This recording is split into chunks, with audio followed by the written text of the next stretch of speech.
Thank you for joining us again for another episode of the Pursuit of Purpose podcast. I'm Rob. I'm Chuck. And today we have with us a guest joining us remotely. I'm going to let him introduce himself. Hi, I'm Tim Smith. Well, Tim Smith, that is a very, that's such a unique name. You know, Tim Smith. I've never heard that before. I chose it to keep it simple. I told my parents what I wanted to be named when I was born, and they went with it. So nice. There you go. That's awesome. So I bet you've never met another Tim Smith. So being such an unusual name. Town I grew up in, there was another Timothy Smith, and the town I lived in for 30 years had 3 Timothy Smiths. So yeah, never met another one. Yeah, I would have bet that in grade school you had a Tim Smith sitting in the same row of desks as you in first grade. If that was the phone book days, people would call you after a few lines. You go, "Excuse me, wrong Tim Smith. Let me give you his number." Yeah, well, quick story. The first time I got a mortgage, and this is 35 years ago, I guess. One of the things they have you do is to verify that you're not the guy that they found the name of who owes money everywhere, right? So I signed like 37 pieces of paper that said, I'm not the Tim Smith who owes money to this company or is late on these payments or, whatever. There were that many Timothy Smiths who were behind in their payments just in the state of New Jersey. That most of us have to prove who we are, not who we're not. So. That's really fascinating. I would never thought of that. Yeah, I wouldn't either. How about that? Now, see, Chuck, he has the grand fortune of having an extraordinarily unique name. I call him the Blue-Eyed Viking, and his name is Charles Olliff, like Olliff. Old school Nordic name. Yeah. And you just don't get a whole lot of Olliffs. Not too many. Running around. Not too many. In the neighborhoods. We lived in Houston for 11 years, and 7 of those 11, we were the only Olliffs in the entire Houston phone book. Yeah. Which was, and then finally one lady moved in, and we had to be kin. How could you not? So that's great. So Tim, where are you from? You said in the town you grew up in, there were other Tims, but we're only talking about you today. And we're not gonna make you prove that you're not the other one. Okay. Oh, thank you. Thank you so much. I appreciate that. I am originally from a little town called Maplewood, New Jersey. Very it was like it sounds, somewhat idyllic, 4th of July type Americana. And I then lived in a town west of Maplewood called Roxbury in an area called Succasunna. Oh, gosh. Which was, a lot of New Jersey is either colonial or Indian with a lot of its naming and stuff like that. So Succasunna was an Indian, Native American word that meant the place of the Black Rock because the area had been coal mines. They had mined coal and lead. And in fact, a lot of the musket balls for the Revolutionary War were mined in this area, in this particular area. Okay. Well, that's amazing. That's really cool history. It is. So you were born there? Yeah. In that town. Okay. So at what age did you leave? Well, I left New Jersey at 55. So I'm now in Florida, but I've only been here for 7 years. I'm now 62. Okay, very good. So, what was your childhood home like? Again, idyllic, I guess I would say. I'm one of 5 kids. I was the 4th son in 5 years of marriage for my parents, and they used to go. Continent? I mean, was there something going on there, like the water was tainted, or? My father joked with me once, what do you call Catholics that practice the rhythm method of birth control? You call them parents. And apparently I am an example of the failure of the rhythm method of birth control. And then after me, 10 years later, they finally had a girl by accident again.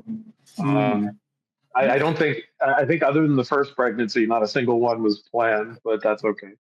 And my parents were just great people. My father was a philosophy and religion professor, former seminarian, spoke many languages. He was just an interest, had worked for the CIA.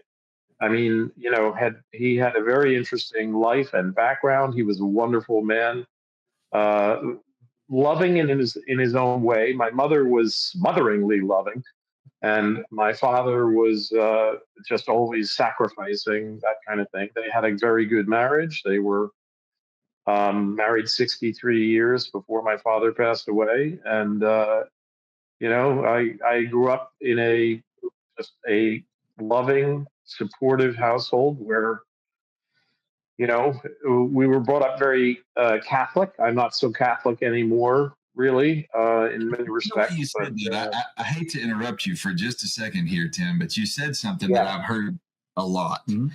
Catholics are they talk about their Catholicism in gradient fashion, like Okay. as if it can be sort of shaded in more or less according to their behaviors. And I would love.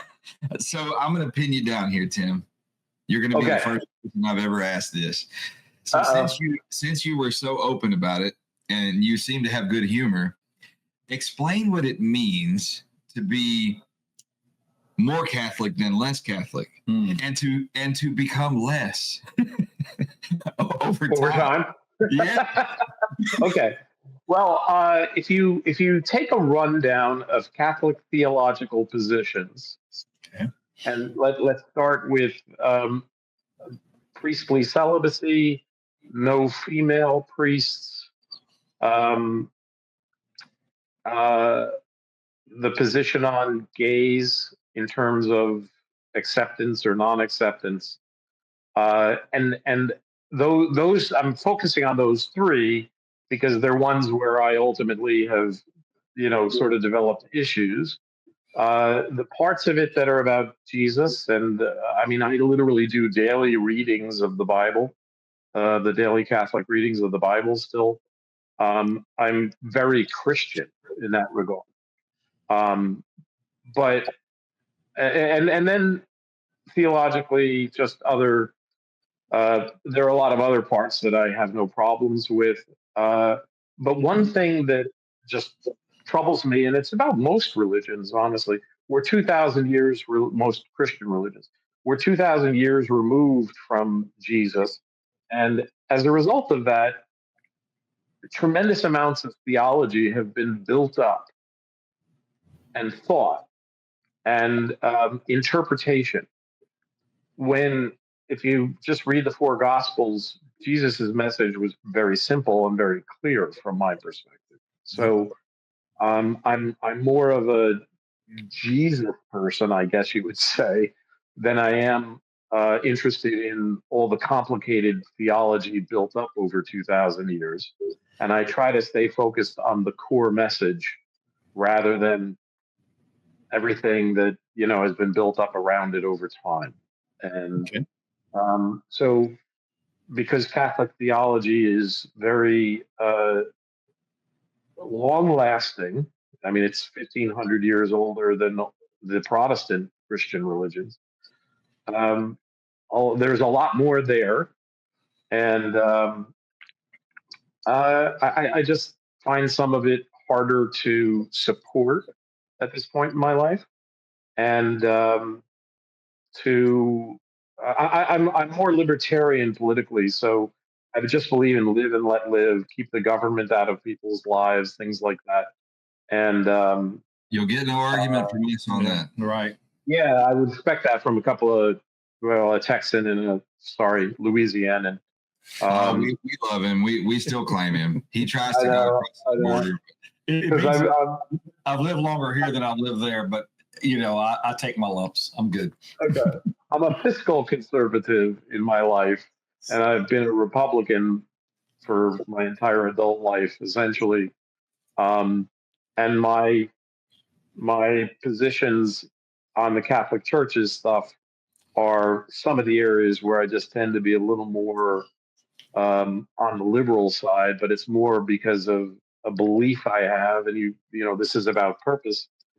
I have a belief in acceptance of people as they come to us rather than wanting them to be something that we think they should be. I think that's very good. I think that's fascinating. I appreciate that stance. I believe as Christians, and Chuck and I believe, share very similar views to you with regard to that. And we're charged as Christians with judging not, least we be judged, and as the principal tenet of our faith and our belief system. So, Christ judged behaviors, not the person. Mm-hmm. He said, "Hey, you're doing wrong. Quit doing that." I'm paraphrasing, of course. Mm-hmm. If you look at the woman at the well, he told her, "Go, sin no more." The prostitute and where he's putting his finger in the mud. Everybody wants to stone her and everything. Yeah, right. Yeah, and that is the intent. The intent is to focus on the verb, not the person. And of course, like I say, the lest ye, it starts with me.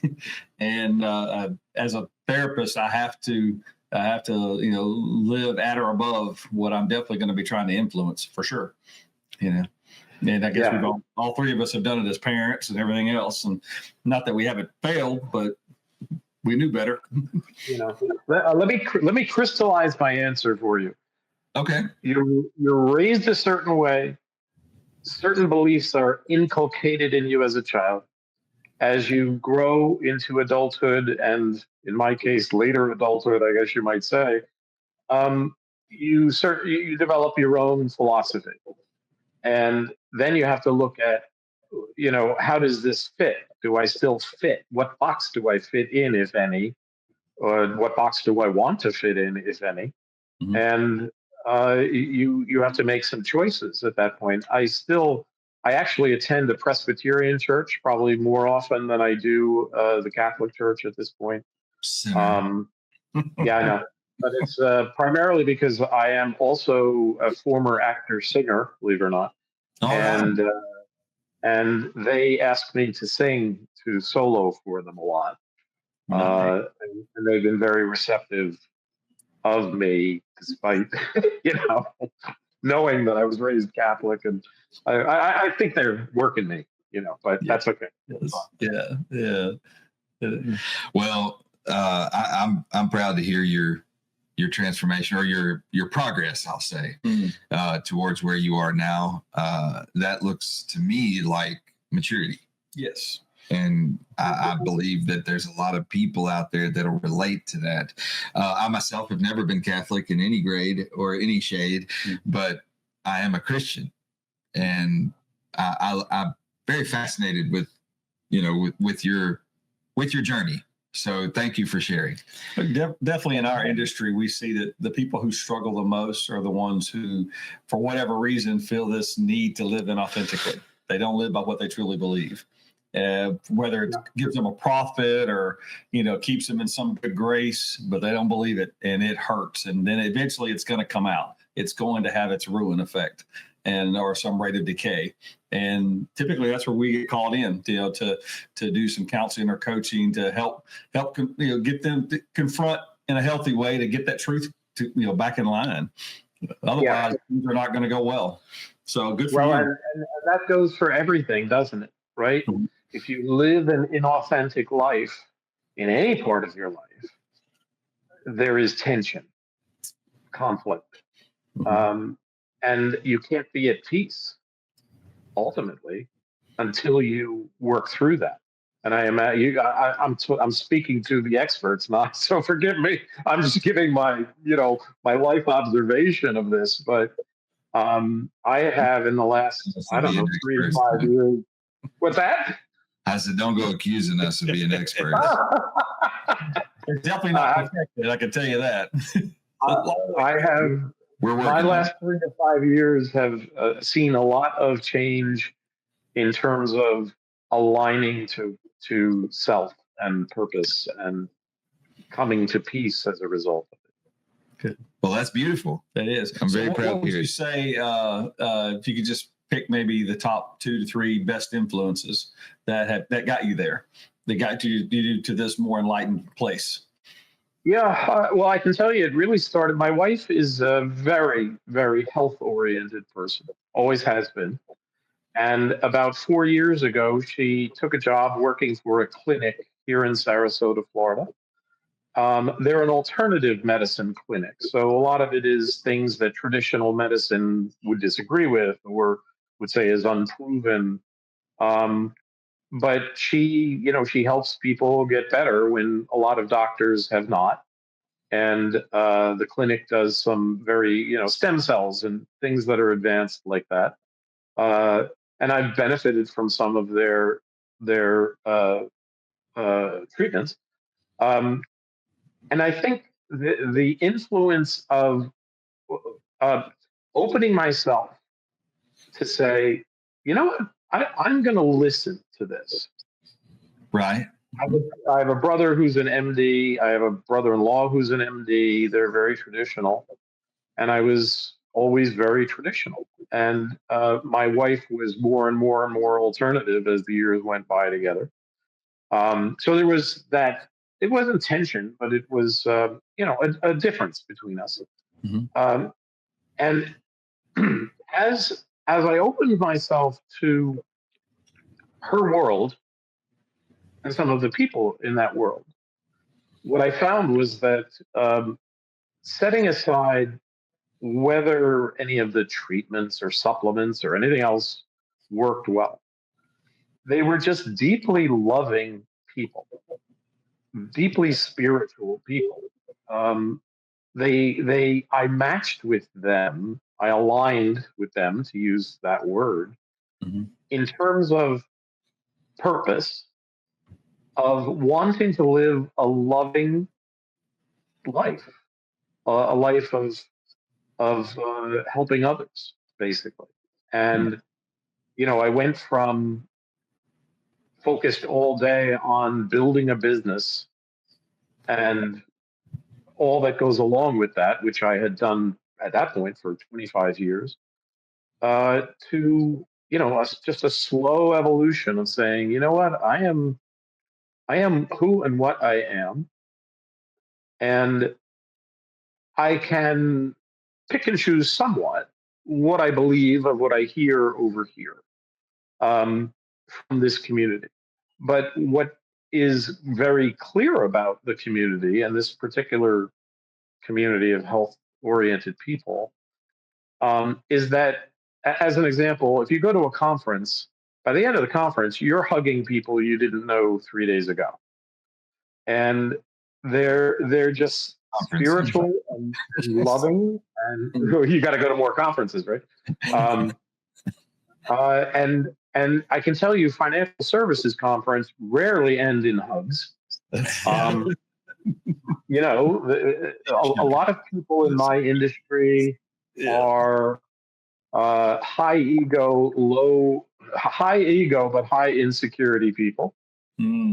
Those go You hand know, in hand. Yes. yes. They pursue success, primarily wealth or high income, as a means of assuaging or solving some trauma, I assume. And quite frankly, I can't. I was similar to that in the early years of my career. But I've, over time, again, really with my wife's help and her love, where just she was never about money. She's been an amazing mother. I have 3 just fantastic children who are all adults. I have a grandchild. Um, my personal life is just one full of blessings and love, and um, some of it, I suppose, is just, again, maturing, living long enough to appreciate that who I am at heart is enough. I am enough. It's beautiful. And yeah. living that way Again, getting back to tension and conflict with non-alignment, I've just been a much happier person the last few years than I was all those years prior. Very good. That's awesome. So I'm going to ask you a question. I'm going to backtrack just a little bit here. Okay. If you went back to your childhood home and your upbringing with your siblings and all that kind of fun stuff, you said your parents were together 63 years. Is that right? Mm-hmm. That's amazing. Married 63 years, yeah. Probably together a little bit longer. Yeah. So Yeah. what was discipline like when you were a child? It was corporal punishment if it was bad enough. My mother was a strong disciplinarian. My father was much more lax and laid back about everything. So she was the heavy hand. Fascinating. Yeah. But that was a different time. Mm-hmm. That at that time that was normal. Mm-hmm. I thought, but that I can tell you that discipline, while traumatizing in its own way, and I certainly remember it, my trauma had more to do with lack of money and the fights my parents had. My mother came from a middle class to upper middle class, sometimes affluent family, where my grandfather was a pretty successful entrepreneur at times. She came from that to marrying a guy who had been in the seminary and was ready to take a vow of poverty, grew up with nothing in the Depression, and yet was just a happy person. So there was always conflict over, not enough. And by the way, didn't make enough money to raise 5 kids. We were on the lower end socioeconomically, not intellectually by any means, but in terms of money in the area where I grew up. So there were often things I couldn't do because I couldn't afford to do it. The clothing was often hand-me-downs. It wasn't, everybody else had nice clothing, new clothing, things like that. I often didn't. And that's when I look at my life, that's where a lot of the trauma is. Mm-hmm. So when you were a kid, and I appreciate that. Thank you for sharing that. Yes. I think it's important. That question, I believe it's a vital illustration of how people learn discipline in their life. And those early influences, I believe, are vital. So I always want to point that out because a lot of times parents have a bit of a fear and a hesitancy to have strong discipline with their children. And I love the way you put that your trauma didn't come from the discipline. It came from the exposure to the chaos. Definitely. Not to put words in your mouth, but that's just. I would credit whatever success I've had in my life. I would credit most of it to my parents for giving me that discipline. Very good. Discipline is a way of saying you can be better than what you're being, if you think about it, right? Is. And we all have gifts, we all have innate abilities, and but we also have personality characteristics and behaviors, right? So again, I'm telling the expert. Misconception: discipline is not an insult; it's an affirmation, and that gets missed on a lot of parents in these latter generations because too many of them grew up in a world where they're so sensitive, they're so worried that they're going to be rejected and insulted and having to defend themselves that they miss that component in their own, raising children. And we know they're capable of spawning kids. We just don't have confidence they're capable of raising kids. And so that's the three of us grew up in very similar situations. Nothing was spared as far as discipline was concerned. Yeah, and to give us a translation of discipline from a parent to a child, the message is simply that I believe in you, that you are better than the behavior you're showing. I like that. That's it. That's a huge compliment. You're telling the kid, I believe in you, to be more than what you're showing me right now. So I'm going to help you learn how to put out more. I think there's that lesson. I think there are other lessons to it. Absolutely. I mean, the world, life is not easy. Right. Life is hard. Things don't go your way. Right. And learning from a young age to accept not getting your way. And I don't mean like if you're hungry, you don't get food. No, You know what you mean. Yeah, I mean behaviors that are not going to be socially acceptable ultimately in life, and things, that lack of discipline, how that will hurt you in school, how that will hurt you in adulthood. It is the most loving thing you can do to help your child be the best that they can be, and expect the highest from them of what that can be, rather than expecting or accepting the lowest. For sure. Well, speaking of, at some point you were getting into your more graduated years of school, middle school, high school, and obviously we all know when we're in those stages that it's all us. My parents are not standing there with me. It's me negotiating this occupation, if you will. So what was it like for you? What were you involved in things, and did you get extra things beyond just going to class?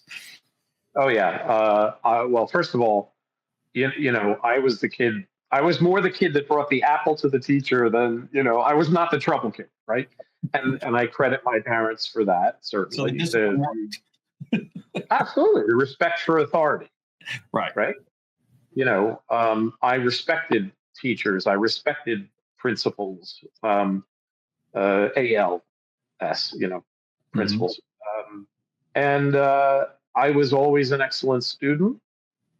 I always gave it my best, with the exception of some time in high school when I actually started working in New York as an actor singer when I was in high school. And I lost some focus on classwork in high school because of that. But at the same time, I was class president all through high school. So, somehow there was a balance of it all. I'll just tell you one quick story about discipline, by the way, because I think it's really critical too. My first boss, my first boss and only boss that I ever had, was hard on me, even though I was a young Turk when I joined a company at 22 and decided to be in the investment world and financial planning and everything, but what he saw in me was raw ability, but that needed focus, because I was still singing and I was still doing some other things. And I was in an industry where you're cold calling and trying to get off the ground, get a career off the ground. And he is the one who took all of that, clay developed by my parents to a certain point and got it laser focused on the career and committing in one direction for a period of time, so that I would succeed in the career, because you can fail very easily for lack of focus in financial services at the early stages. It's a very tough career. So that's just an aside about discipline. But as to my activities, I was always involved in theatricals and the acting and singing, and I really thought I was going to be an actor for a living. That was my goal as a young child. I was 5 years old, and somebody said, "We're going to do a circus of all the kindergarten kids. We want you to be the ringmaster." And I think, and I say this at the risk of seeming egotistical, but I think I stood out somewhat right from a very early age as a child. There's nothing wrong with that. That's wonderful. So when you were a kid, if you can remember, who was your biggest mentor? Who do you give credit to for helping you mature into the man that you are now? My mother. So the same disciplinarian that whooped that hind in gets the credit Yes. for the mentorship. That's really good. I appreciate that. That's really good. Yeah, with a carrot and a stick. There was a belt in one hand, and there was just incredible belief, confidence, and support that in the specialness of all her children. And I don't know if it was particular to me. I know that for me, she just believed that I had a destiny of sorts, that I was going to do some cool stuff. That's beautiful. And, she supported me in every way. Sorry. Yeah. You're making me tear up. That's totally fine. That's pretty common practice here on our show. Yep. If it isn't you that cries, it'll be one or both of us, and sometimes all. There you go. So, there you go. No, you're in good company, and you're safe. If I could, I'd hand you a tissue, but it's hard to do that through the screen. Yeah. But thank you for that, Tim. Thank you for sharing that. I brought my own. It's okay. That's I great. love it. That is great. Love the heart. Love the heart. When you were a kid, I know that you wanted to be an actor, I guess, but was there anything else? Was there any other dreams that you had as a child? Like, a lot of kids want to be a fireman or a policeman or Superman or whatever it is. But did you have any fantasies like that? No, the acting was my dream, but for the wrong reason. I dreamed of being a successful actor because I wanted fame and fortune. Okay. Not because the craft of acting appealed to me. Gotcha. So much. That's why it didn't work out. And, to this day, now I have friends who, at 57, one of my dear friends made his Broadway debut. Wow. He acted from the time he was 10 years old, all through early and mid-adulthood. Finally made it to Broadway, the pinnacle of a theater actor's life. In America, anyway. West End, maybe in London, Britain. But he loves the craft of acting. Mm-hmm. And he always worked harder and harder to be a better and better actor. And, we talk about alignment.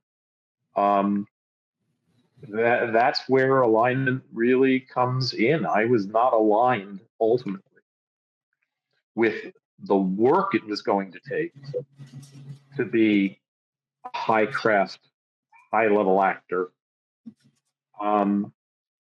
because I wanted it for the wrong reasons. Yeah. And then I think that came out of insecurities of wanting more attention. I think one of the things about being one of 5 kids is, to a certain degree, or I just loved attention. Maybe that was it.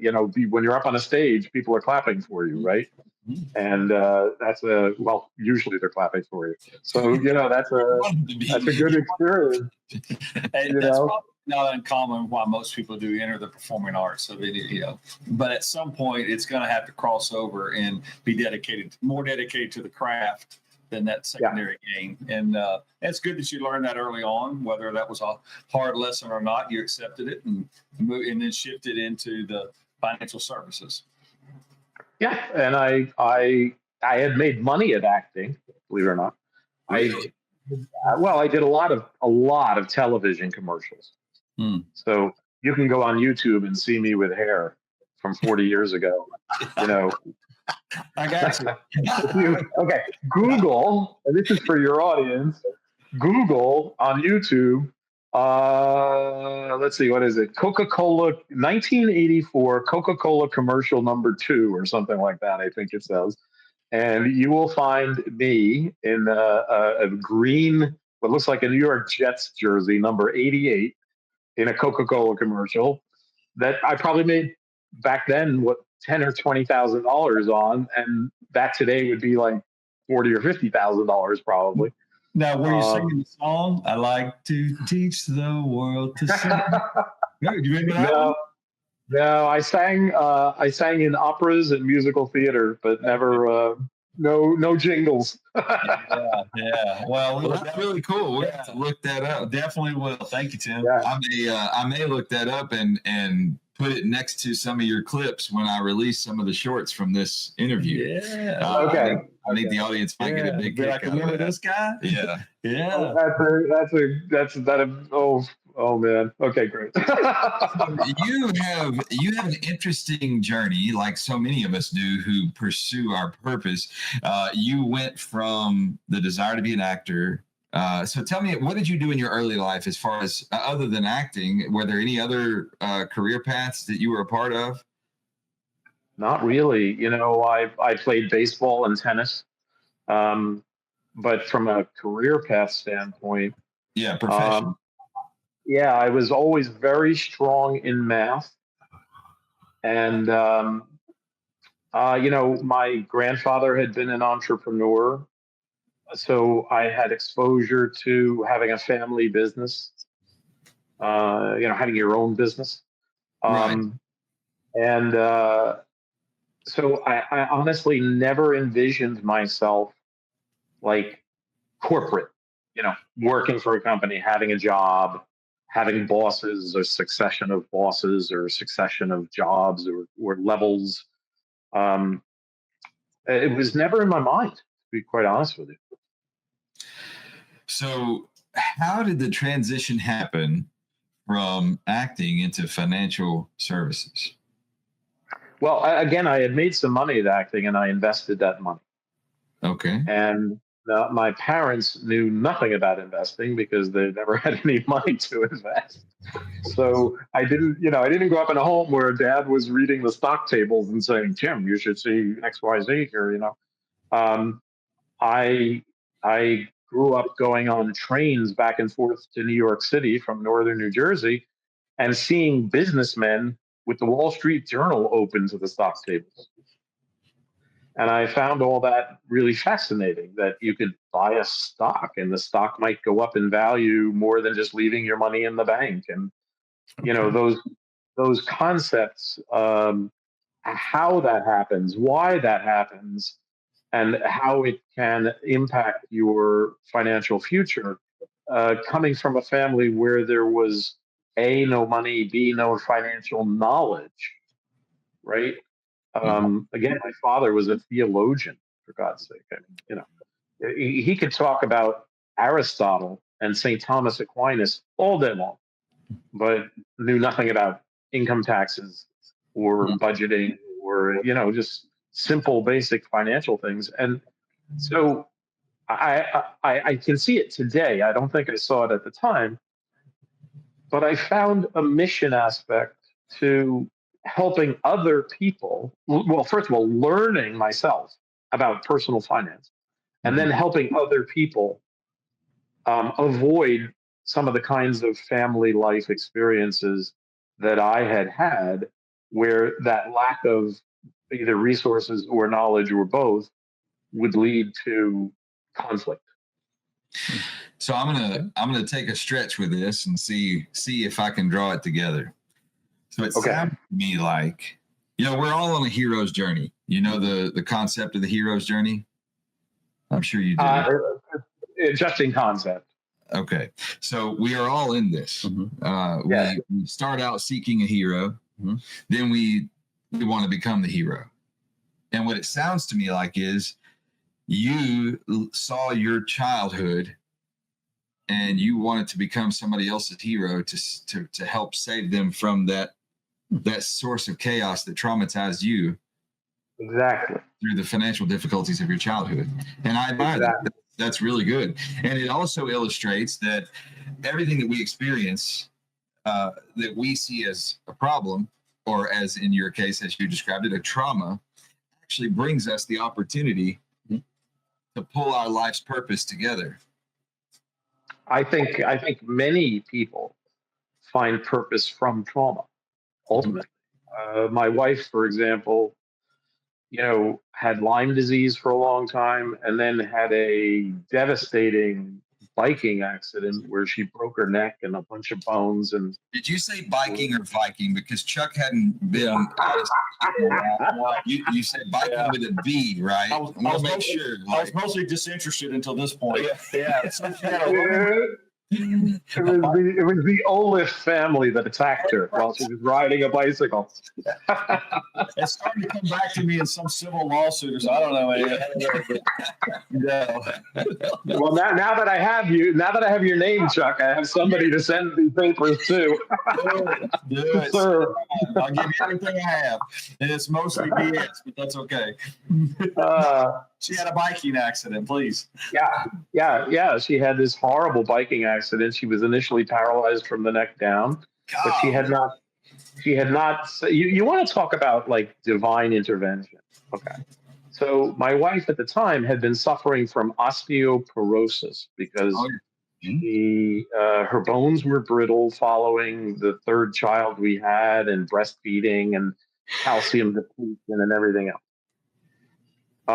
So she was dealing with that, but she was also a health fanatic. So she's out riding a bike, preparing for a triathlon. And she's out with a group of people that go pretty fast. And she loses control of the bike. She lands on her neck, head, and right shoulder. Wow. And her head is swung to the left by landing this way at 30 miles an hour. And the bones at her neck, if she had not had osteoporosis, she'd either be dead or paralyzed. I mean, you see in movies where somebody snaps somebody's neck, boom, they're dead, right? Mm-hmm. She should have been dead. But what happened is that her vertebrae, because they were so brittle, blew away. They just, she lost the outer half of each of her vertebrae. So instead of the vertebrae shifting, one vertebrae stays here and the one above it goes here. If that happens, you sever your spinal cord. Instead of that happening, as this one moved, it just blew apart, and it left her spinal cord in place. Wow! So she did not. Osteoporosis could be a blessing. Could save her life. That's crazy. Wow. She literally shouldn't be alive. She shouldn't be walking today. She's perfectly fine today. She had Christopher Reeves' doctor was her doctor for her spinal cord injury. Yeah. But this isn't about the accident. This is about the purpose. So she found through 2 to 3 years of recovery from that and long-term recovery from Lyme disease, she found purpose in helping other people. And then the third part of it for her was she had a sister who had severe Lyme disease that had attacked her brain. She became delusional. She was losing her memory, and she ultimately took her own life. Wow. And from that point, losing it again. Yeah. And go ahead. From that day, the worst day of our lives, she has been committed to helping other people with their health problems. Yeah. And works 70 hours a week at it. Isn't asked to work those hours. She's just she's compulsive as I am, I suppose. But she works her ass off to try to help people. And, I just so admire that about her. Mm-hmm. That she has complete purpose to her life. Mm-hmm. From this sequence of events. That's really beautiful. It's tragic and beautiful. Mm-hmm. Thank you for sharing that. Thank you so much. In just a moment, Chuck's going to have to get up and tend to some other things. I know you're aware that our appointment time changed today because of some scheduling issues. So please forgive us. I'm going to go ahead and stand up and let Chuck out, if that's okay with you. Of course. Yeah, Chuck, it was a pleasure. Thank you very much. Thank you, Tim. Appreciate it. Nobody told me I was going to cry today. I just want to be sure we cover that. You know, in the therapy world, we call that winning. Yeah. All right. Well, All right. We will continue. Like I said, thank you for sharing that. That is that's a beautiful and very touching story. And I'll give you a little bit just to kind of get us back into things and let you know a little bit about me and my wife. Purpose comes in the strangest places, in unexpected ways at unexpected times. You know, my wife and I met at Texas Children's Hospital because we each had a daughter fighting cancer. And because of that, I'll abbreviate the whole story, but because of that horrendous tragedy, we were able to blend two families. And to take it a step further, we did lose a child. One of them died. Her daughter died at 8 years old. But through that experience, we started adopting children. So we were able to honor the child that died. Her name is Taylor. We were able to honor her by bringing more children into our life and giving them hope. So I can respect that, the way that your wife has parlayed her experience to help others. So thank you for sharing that. And I know it's not easy. And I'm very sorry. I can't imagine going through that. Yeah, and I appreciate the way you said that. That's a very astute way to put it. No one can. It's not a natural experience. But so tell us what you do now. What is it that Tim, like, there's a reason that somebody that works for you and does your bidding got a hold of me and said, this guy would be a great guy to bring on the Pursuit of Purpose podcast. So now is the part where Tim gets to really differentiate himself from all those other Tim Smiths out there. and tell me what it is, and tell the audience what it is that you do and how did you get here? Yeah. Okay. Well, at core, from a professional standpoint, I still help people with their financial planning and investments. I do some very highly specialized work for very affluent people. It's highly technical. It involves fixed income and long-term stock index options to give lower risk, higher return investing. And I love that work. It appeals to me, the math side in me and the creative person in me. It appeals to both those aspects of me as a person. So professionally, I still do that, and I still love doing that. I own a company that supports other financial advisors in their work, and we have offices in 35 states. And that has been most of my professional life's work, to be quite frank. And I love helping other financial planners, especially younger ones. Part of my purpose, I think, is to be a mentor to younger people in the industry. So on the professional level, those are the things that I do. I have more going on a personal level from a purpose standpoint than I do a professional level. I am very oriented towards the message of Jesus and helping against poverty and the less fortunate. I composed a musical show about the life of Jesus that I have performed and I am now marketing.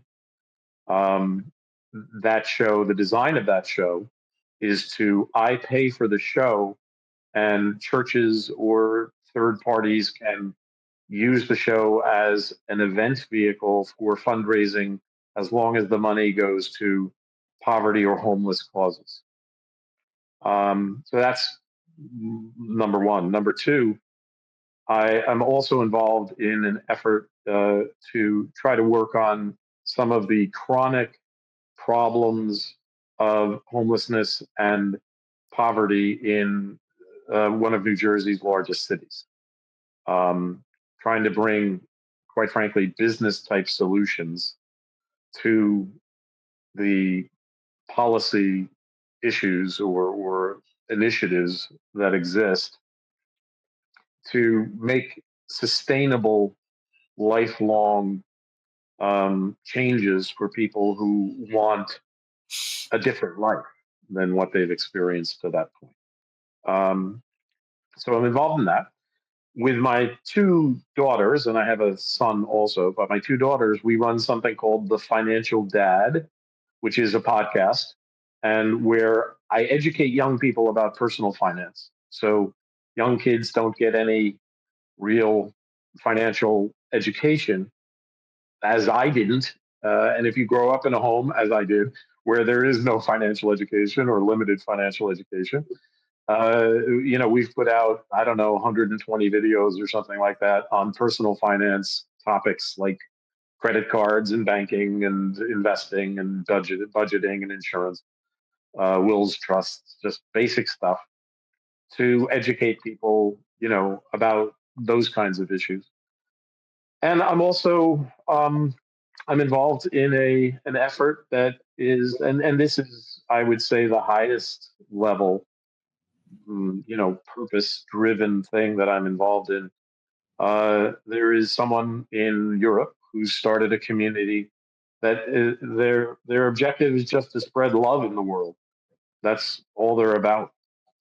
And this is a person who stood in Times Square, New York, with a blindfold, with a sign that says "free hugs" or something like that, and just spread love and asked people to spread love. And I view that as a part of my personal mission at this point in my life as well. So I guess you can kind of see that it's a multi-pronged personal life, in addition to being married and having children and grandchild. These are things that matter more to me now than my professional career and what I do day to day in my profession. That doesn't mean that I don't do, and take care of the people that have entrusted me with their lives and their money. I'm just saying that I'm less driven about what all of that becomes as a profession and as a business and everything else. And I'm much more driven about, how I can change whatever little corner of the world I'm in and make it a better place. Well, that's very respectable. I like that a lot. So, do you consider yourself a success? I do, but I don't really think about that anymore the way I did for most of my career and everything. What I think about now is whether I'm having an impact or whether I can have an impact or what impact I can leave, what legacy I can leave, not financial. But, in lives improved. And it's a very different way of thinking than I would have had 5 years ago. It sounds to me like all you did was redefine your own definition of success. And that's what we typically do as we mature in our journey through life. But I'm glad to hear you say that you do see yourself as successful. Yeah, I am. I really would phrase it as I'm extremely fortunate and blessed. I would phrase it that way instead of saying the word success, because success in our society typically has to do with the materialistic side, the business advancement side, and things. What's that? Not on this show. I guess I am on the right show. Excellent. We have had people that have been on the same screen that you're on in every walk of life, in every part of the financial spectrum, and every guest we've had as we go through this journey of their life, this question gets asked, this same exact question.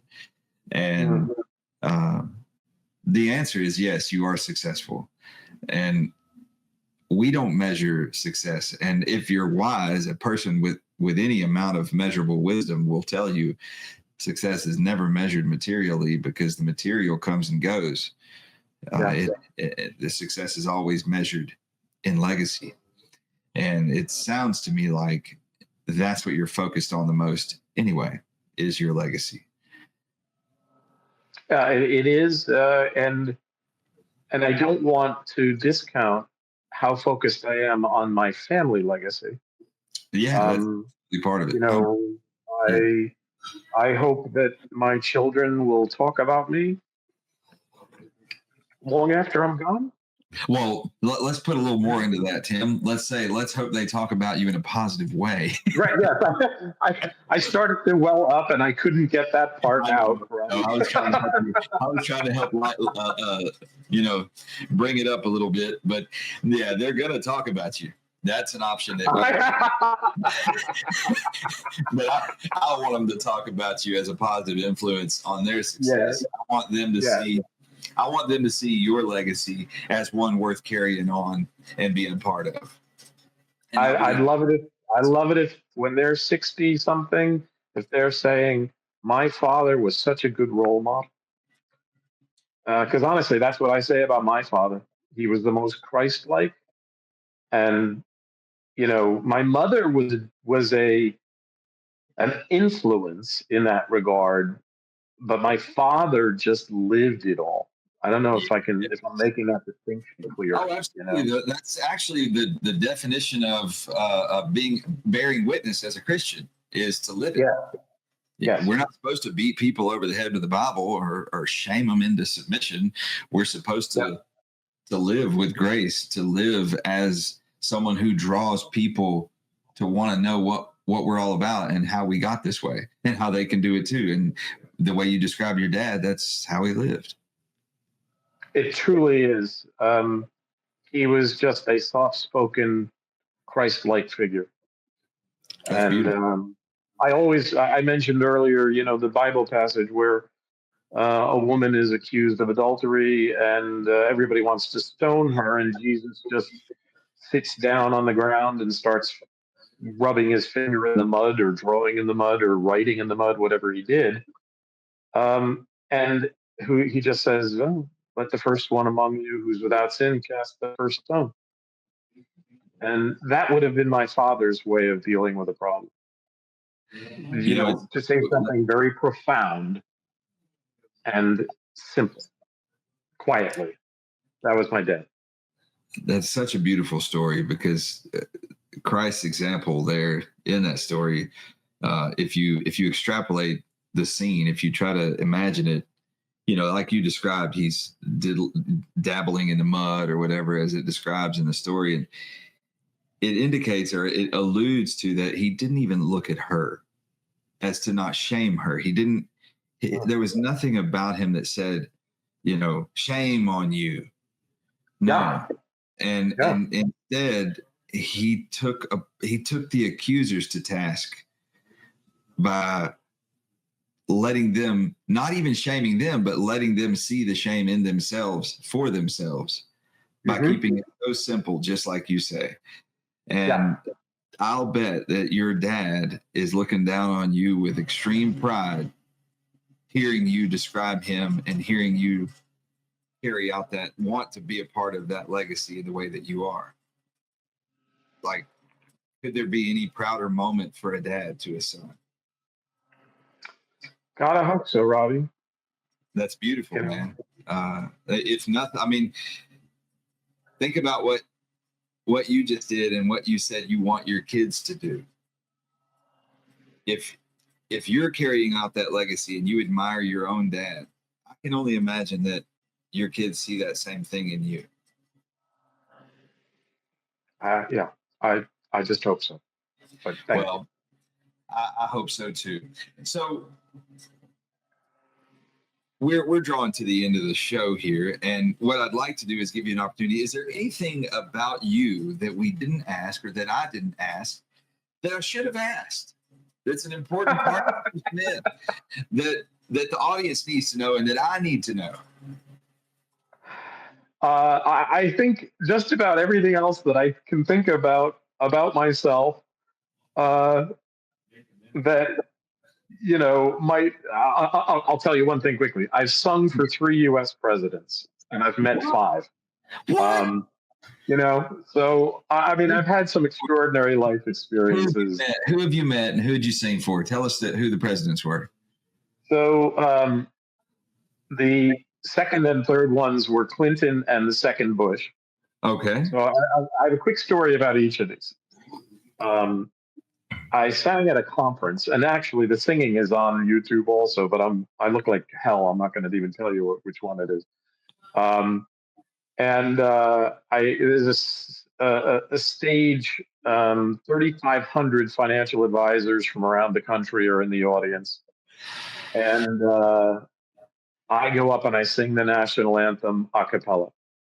Oh wow! And it's an intro to the entire conference, as well as a fireside chat with the 2 presidents. Okay, so it was a very patriotic moment, and if I do say so myself, I nailed it. I mean, one of the best versions of the Star Spangled Banner I've ever done. And I walk off stage, and there, of course, the presidents are waiting to come out, and they're just standing there. And Bill Clinton was standing there with just his jaw was just dropped. He was like, because they had introduced me as a financial advisor, so I don't think anybody expected much. You know what I mean? So Bill Clinton just shook my hand and didn't really say much of anything. George Bush, in his Texas drawl, you'll appreciate this, he says to me, "Wow, that's really good. You're a financial advisor?" And I say, "Yes, Mr. President, I'm a financial advisor." "Wow, I can't believe that." He was effusive and wonderful, which I had actually met him once before, and he was the same way. He's such a genuine guy. I think history will treat him a lot better than the Democrats did when he was president and thereafter. Yeah. That was the second and third presidents that I got to sing for. The first one was Ronald Reagan. What? So Ronald Reagan, I was 20 years old, and he came to be the speaker at a college commencement ceremony where one of my brothers was graduating. And they knew that I was a professional singer. And so I got a phone call after Reagan had accepted the speaking invitation.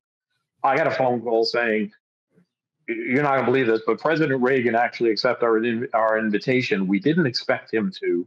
We're going to realign things. Do you think you could come and sing America the Beautiful?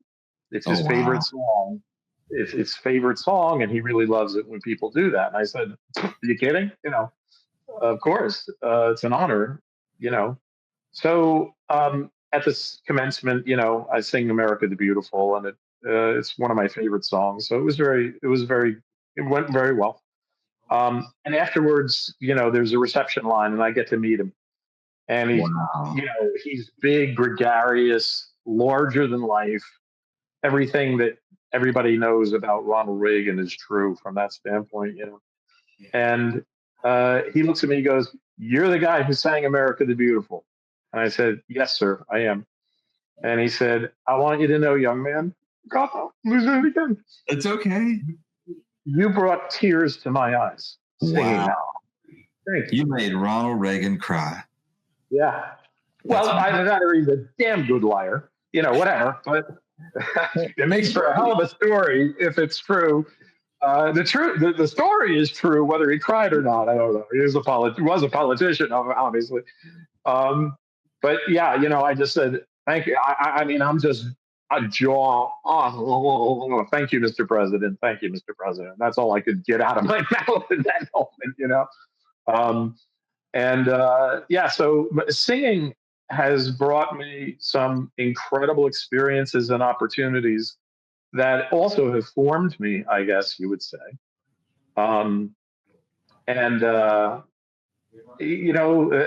to finish up the answer to your question, I've talked about a lot of things about me, and I think people know a lot more about me than a lot of my friends at this point.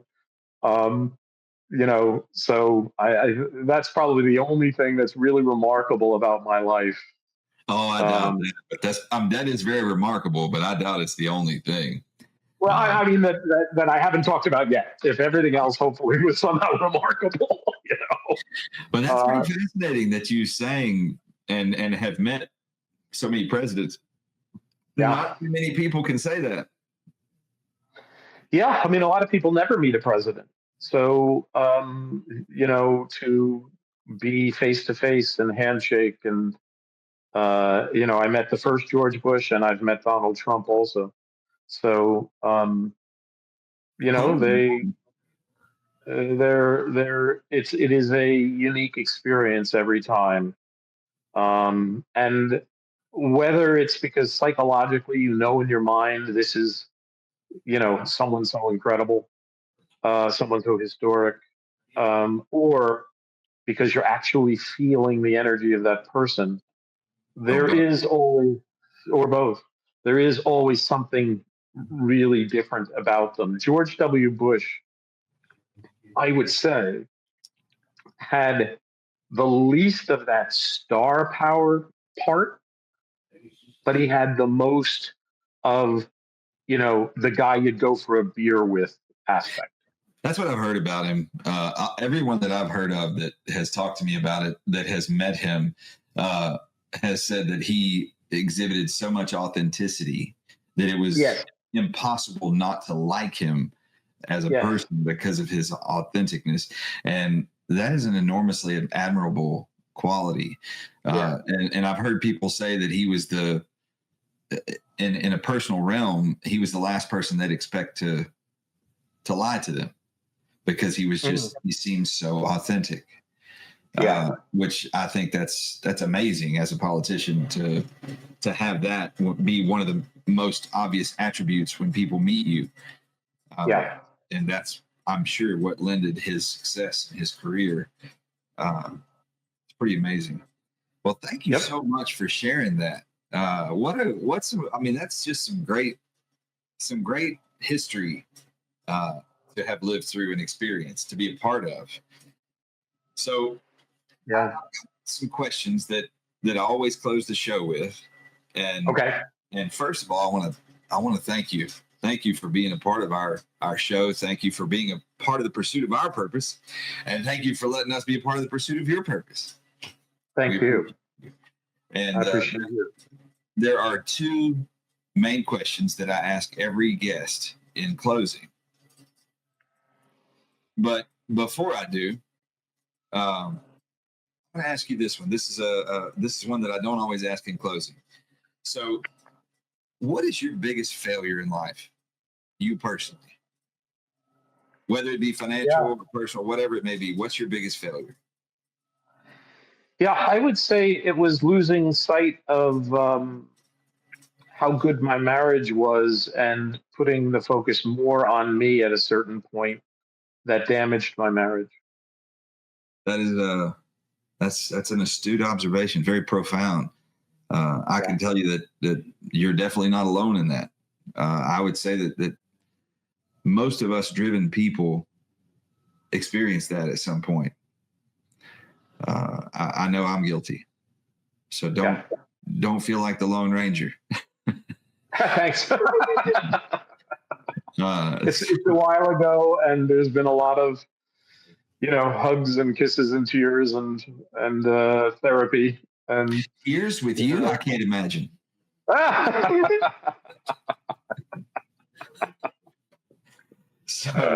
So the last closing questions on the show are actually my favorite questions of all the ones we ask. And before I ask them, I'm going to say, make sure that you hang around for a minute after the show, because I want to share some things with you. But so the first of the two closing questions is, if someone's watching this show, someone out there in the audience admires your story and your journey, and they want to have your kind of success, what advice might you give to them? Let's say they're in their early 20s and they admire your story. Yeah. A, find good role models, and B, follow the four agreements, the part where it says, I will always do my best in everything that I do. And one of the other ones is be impeccable with your work. You know, uh, finding a mentor, someone who can help guide you to the direction you're trying to go, I think is critical. And my first boss was that mentor for me from a business standpoint. I later had another mentor who I still have, who was a very successful business person who was really helpful to me from a business perspective and with advice and everything else. So I think mentorship is critical. And it's part of why I enjoy mentoring young people as well today. Well, very good. That's good advice. I love it. Thank you. Thank you for that. So then my number one favorite question. Okay. If you could go back in time and give some sage advice to your younger self, whisper in your own ear at about the age of, let's say, 17, what would you say to your younger self? Now, keep in mind, it's just advice, but you know that these words are going to reach you. What would you say to yourself? Yeah, this is actually pretty simple. Again, from the four agreements, don't worry about what anybody else thinks of you. You have a purpose in life. You're here for a reason.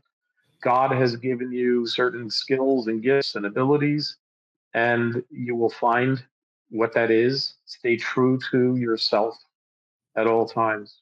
You will find much more happiness by following that path than you will by worrying about, high school people. Believe me, high school is over in a flash, and it really doesn't matter. I would tell that to a 17-year-old also in a heartbeat. Yeah, just, God has a purpose for you. There is a path meant for you. Just surrender to God for that. Might have lost my microphone. I can hear you. Okay. Um, yeah, just surrender to that. And surrender is a great word, just letting the universe, quote unquote, letting God uh, direct your life and accepting it is a lot more mentally healthy than,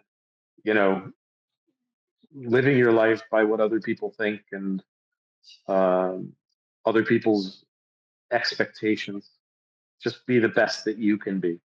That's all you can do. No, I love it. That's great. That is wonderful. Well, Mr. Smith, thank you. Thank you for sharing your life and your journey with us and our audience. Thank you. Like, I can't thank you enough. As I said, I'd ask that you stick around for a second after the show. Out there in the audience, thank you for joining us, and thank you for allowing us to become a part of the pursuit of your purpose. We apologize to the audience that my co-host had to leave a little bit early. Chuck had a previous engagement that he had to deal with, but I'm Rob, and our guest today was Tim Smith. Tim Smith, the Tim Smith, not the other Tim Smith, but the Tim Smith. Y'all have a great day out there, and we will see you soon. Thank you.